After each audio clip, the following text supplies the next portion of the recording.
Hello, welcome back to everyone. So हम अपना तीसरा पार्ट स्टार्ट कर रहे हैं चैप्टर नंबर 1 ऑफ पॉलिटी का। सो आज हम उसमें सबसे पहले हम पढ़ेंगे why power sharing is desirable. इस पूरे की अगर आपको नोट्स चाहिए तो उसकी शॉर्ट वीडियो बनी हुई है, आप वहाँ से जाके देख सकते हैं, ठीक है ना। तो अब देखिए इसका why power sharing is desirable. So basically देखो, इसमें आ जाता है कि अभी हम दो चीज़ें पढ़ के आए हैं, एक बेल्जियम की स्टोरी, एक श्रीलंका की स्टोरी। तो आज हम यहाँ पर दो तरीके से हम डिवाइड करेंगे पावर शेयरिंग को। सबसे पहला आता है मेरा प्रूडेंशियल रीज़न एंड सेकंड आता है मेरा मॉरल रीज़न। ये दोनों रीज़न्स क्या होते हैं इनको देखो। जो पहला रीज़न है मीन्स जो प्रूडेंशियल रीज़न है उसका मतलब होता है the power sharing is good. Power sharing good है कि इसलिए because it helps to reduce the possibility of the conflict between the social groups. कि जो सोशल ग्रुप्स हैं उनके बीच में ये कन्फ्लिक्ट को कम करता है, रिड्यूस करता है। जो सोशल कन्फ्लिक्ट होते हैं बेसिकली वो वायलेंस को लीड करते हैं और पॉलिटिकल इंस्टेबिलिटी बना देते हैं। तो पावर शेयरिंग क्या करता है, इंश्योर करता है किस चीज़ को कि जो पॉलिटिकल ऑर्डर्स हैं उनको स्टेबिलिटी मिल सके। अगर कोई भी पॉलिटिकल ऑर्डर आ रहा है तो उसको स्टेबिलिटी मिल सके, उसको इंश्योर करती है पावर शेयरिंग। इसलिए ये क्या है, बहुत ज़्यादा इम्पॉर्टेंट है। सेकेंड आ जाता है मेरा मॉरल। मॉरल पावर शेयरिंग क्या है, मॉरल रीज़न क्या है पावर शेयरिंग का, क्यों ये डिज़ायरेबल है। तो उसका सबसे बेस्ट है कि power sharing is the very spirit of the democracy. Democracy, what is the democracy, हमें पता है डेमोक्रेसी वो होती है which means the two the people for the people by the people, ठीक है ना। जहाँ पर लोग जो हैं, जो बेसिकली पीपल ऑफ इंडिया हैं, वो सुप्रीम होते हैं। जहाँ पर बेसिकली मोनार्की गवर्नमेंट कोई सुप्रीम नहीं होता, वहाँ पर लोगों की सरकार होती है। लोग अपने अकॉर्डिंग क्या करते हैं, अपने ही रिप्रेजेंटेटिव्स को चूज़ करते हैं ताकि वो उनकी आवाज़ क्या कर सके, गवर्नमेंट तक पहुँचा सके। Is it clear? बिकॉज हमने देखा है a democratic rule involves sharing power with those affected by its exercise and who have to live with its affects, ठीक है। People have right to be consulted on how they are to be govern. People के पास में ये right होता है कि वो कैसे गवर्न होना चाहते हैं, वो खुद ये बताएंगे।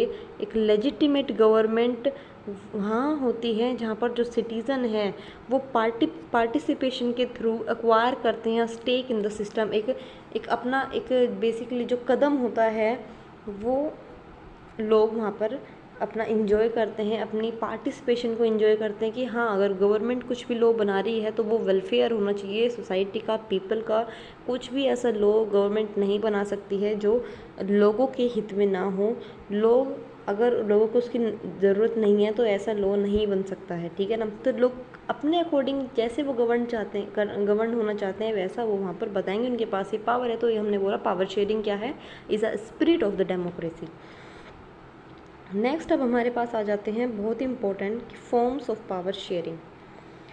Forms of power sharing basically अगर हम देखें, अगर हम इसका इंट्रो पढ़ें फॉर्म्स ऑफ पावर शेयरिंग का, तो हमने देखा कि power sharing has emerged in the opposition of the notion of undivided political powers, ठीक है।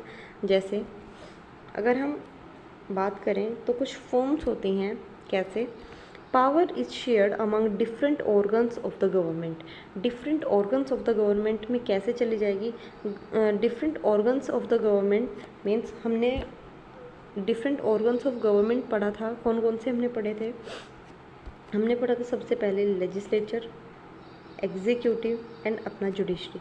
इनके पास क्या है, इनको हम horizontal form of power sharing भी बोल सकते हैं। यानी कि डिफरेंट ऑर्गन्स को इन्होंने क्या कर दिया, पावर को शेयर कर दिया। अब इन तीनों के जो फील्ड हैं वो बिल्कुल डिफरेंट हो गए। लेजिस्लेचर खाली लॉ बनाएगा, एग्जीक्यूटिव उसको एग्जीक्यूट करवाएगा और जुडिशरी उसको मेंटेन करेगा कि क्या वो कंसिस्टेंट है, चाहे वो इनकंसिस्टेंट है लोगों के वेलफेयर के अकॉर्डिंग, ठीक है। तो इन तीनों के बेस पर एक हॉरिजॉन्टली क्या हुआ है, उन्होंने ऑर्गन्स पे पावर को शेयर कर दिया, ठीक है ना। यही चीज़ इसमें बोली गई है पूरे में। सेकेंड फॉर्म आ जाती है मेरी, power can be shared among different levels. Different levels पे कैसा है कि हमने देखा कि हमारे पास 3 टायर सिस्टम होता है, ठीक है ना। 3 टायर सिस्टम में मेरे पास क्या होगा, सबसे पहले 3 टायर सिस्टम में सबसे पहले आ जाती है मेरे पास सेंट्रल गवर्नमेंट, उसके नीचे आ जाती है मेरे पास स्टेट गवर्नमेंट एंड उसके बाद होती है हमारी लोकल गवर्नमेंट। इन तीनों का काम क्या आता है, इनको हम 3 टायर्स ऑफ द गवर्नमेंट बोलते हैं, 3 tyres of parliament, 3 tyres government हम इनको बोल सकते हैं। इंडियन कॉन्स्टिट्यूशन का बहुत ही इंपॉर्टेंट फीचर भी इसको माना जाता है। ये क्वेश्चन भी आता है आपके कॉम्पिटेटिव में भी, आपके बोर्ड में भी आता है कि what are the different forms of the power sharing.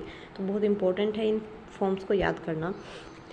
Basically central government का काम क्या होता है कि जितने भी सेंट्रल यूनियन से रिलेटेड सब्जेक्ट्स हैं उन पे वो लॉज बनाएंगे।